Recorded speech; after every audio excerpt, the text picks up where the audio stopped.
جو سوال آپ میرے سے بہت دفعہ ہوتا ہے کہ وکالت کیوں، اور اس کے موسٹلی لوگوں نے جواب یاد کیے ہوتے ہیں کہ پاکستان میں یہ کرنا ہے، پاکستان میں وہ کرنا ہے.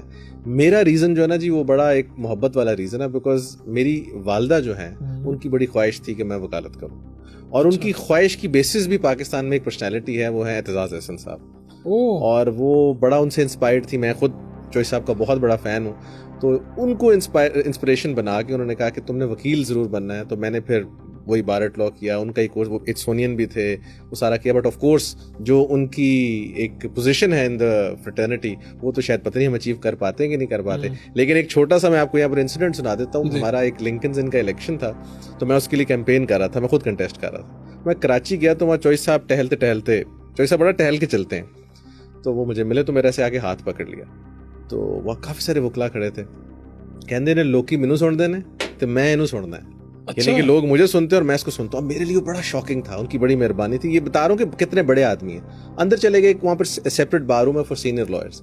واپس آئے، میں وہیں کھڑا تھا کیمپین کرتا، میرا ہاتھ پکڑ کے پھر انہوں نے کہا لوکی مینوں سن دینے، میں انہوں سننا ہے. سو بتانا چاہ رہا ہوں کہ کتنا بڑا شخص ہے کہ اس کو اس چیز کی ضرورت نہیں تھی، لیکن اس کی وجہ سے سندھ کے اندر میری جو کیمپین تھی وہ ملٹی پلائی بائی 100 ہو گئی، اور وہ الیکشن الحمدللہ بعد میں جیتے بھی. پاکستان کی سوسائٹی ادھر جا کے لنکنز ان میں باہر ریپرزنٹیشن، ایک جو ان کا تھا کمنٹ وہی کافی تھا آپ کے لیے. یہ بتانے کی کوشش میں یہ کروں کہ کتنے بڑے آدمی ہیں. سو آئی آلویز وانٹیڈ کہ میں ان جیسا وکیل بنوں. اور یہی والدہ سے آئی تھی یہ بات، ان کو بہت شوق تھا کہ یہ وکالت کرے.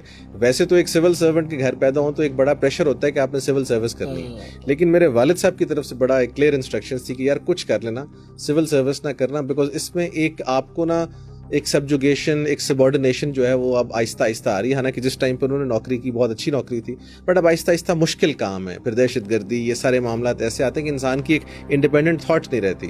تو آپ نے یعنی کبھی ٹرائی بھی نہیں کیا، سوچا بھی نہیں؟ نہیں جی، میں کبھی اس ایگزام میں پیش بھی نہیں. I have a lot of respect for this examination. اور آپ کو پتہ ہے پاکستان میں نمبر 1 ایگزامینیشن ہے، اور ہر بندے کی ٹرائی ہوتی ہے کہ یار کسی طرح یہ کلیئر ہو جائے بندے کا. ایگزیکٹلی. تو لیکن یہ تھا کہ میں نے اس پہ ٹرائی. تو کتنے سال آپ گزر گئے اس یہاں پہ؟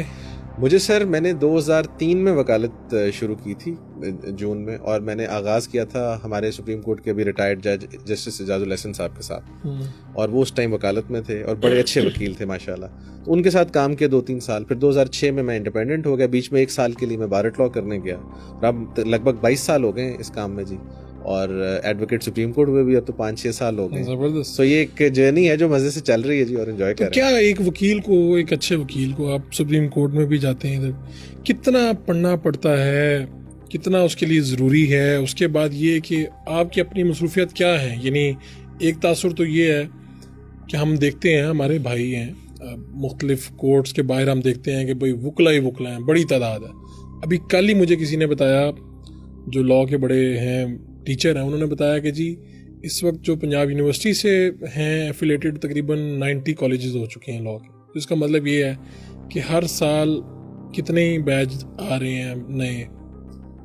میں پوچھنا یہ چاہ رہا ہوں کہ اب اسکوپ کیا ہے اس کا، آپ کی مصروفیت کیا ہے؟ یعنی آپ نے اپنے آپ کو اسٹیبلش کر لیا تاکہ نئے دیکھنے والے، ہو سکتا ہے کئی لوگ آپ کو دیکھے کہیں یار ہم یہ بننا چاہتے ہیں. تو اپنی مصروفیت بتائیں کہ ہوتا کیا ہے، کتنا پڑھتے ہیں، کتنی محنت کر کے یہاں پہنچے. اور بھائی جو اس کی سب سے امپورٹنٹ بات ہے نا، اس فیلڈ کے بارے میں ایک بڑا مس نومر ہوتا تھا ایک زمانے میں، بلکہ ایک پنجابی کی مثال ہوتی تھی. میں نے گاؤں میں جب وکالت کی نا، میری دادی پوچھتی تھی کہ کم کر دیں، تو میں کہا جی وکالت کہتے ہو تو ٹھیک ہے، کم کی کرنا ہے. اسی طرح ایک اور آدمی مجھے ملے، اسی طرح ایک اور صاحب مجھے ملے تو انہوں نے کہا جی کہ جدوں کو منڈا اکھونا ہو جائے تو انہوں امام مسجد بنا دیں دینے، تے 3rd ڈویژنر ہوئے تو انہوں لاء کرا دیں دینے. یہ پاکستان کے اندر ایک خام خواہ کا تاثر بن گیا. اور یہ بھی ہے کہ بھائی اگر بچہ نہیں پڑھ رہا تو اس کو وکیل بنا دو. یہ پہلے شاید تھا، آپ کا نہیں مجھے پتا. اچھا، اب ہوا یہ کہ یہ جو فوراً تعلیم اور بچوں کا ایک رجحان اس طرف آیا اور بڑے پڑھے لکھے بچے اس طرف آئے، اس سے اس فیلڈ کی تھوڑی سی عزت ریسٹور ہوئی. اور سب سے ریسٹور زیادہ تب ہوئی جب چیف جسٹس افتخار چودھری کے ٹائم پہ موومنٹ چلائی، تو لوگوں نے کہا کہ یار اس شعبے میں بھی کوئی ایک وہ خاندانیت ہے، یا اس شعبے میں بھی وہ چیز نظر آئی کہ کھڑے ہوئے ہیں for rule of law and sovereignty of the constitution. میں ذاتی طور پر جی وکالت کو یہ سمجھتا ہوں کہ اس میں ایکچولی وہ انگریزی کی مثال سنتے ہیں نا کہ there is always room at the top. واقعی ہے.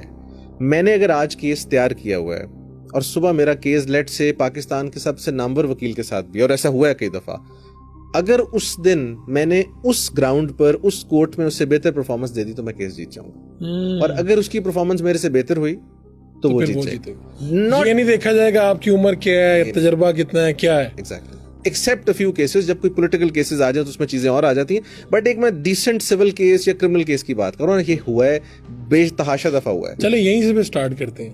کون سے نام آپ کو جھٹکا لگا ہوگا یار وہ ہو ان کے ساتھ کرنا پڑنا ہے؟ سر میری سب سے جو بڑی ابھی میں نے آپ کو ڈریم تھا وہ تھا کہ جب میں چوئی صاحب کے ساتھ پیش ہوا تھا, تو چوئی صاحب کی وہاں پر بھی نگرانی پٹی یہ بتاؤں گا کہ ہم بہت ایک امپورٹنٹ پاکستان کا کیس تھا, یہ پی ایس ایل کی بڈنگ کا کیس تھا جو کہ اے آر وائی کو مل گئی تھی اور جیو کو نہیں ملی تھی, تو وہ چیلنج جیو نے کیا ہوا تھا, تو میں پی ٹی وی کو ریپرزینٹ کر رہا تھا. تو چوئی صاحب پیش ہوئے تو چوئی صاحب نے آگے کہا جی کہ میری تو اتنی تیاری نہیں, احمد کے بحث کرے گا.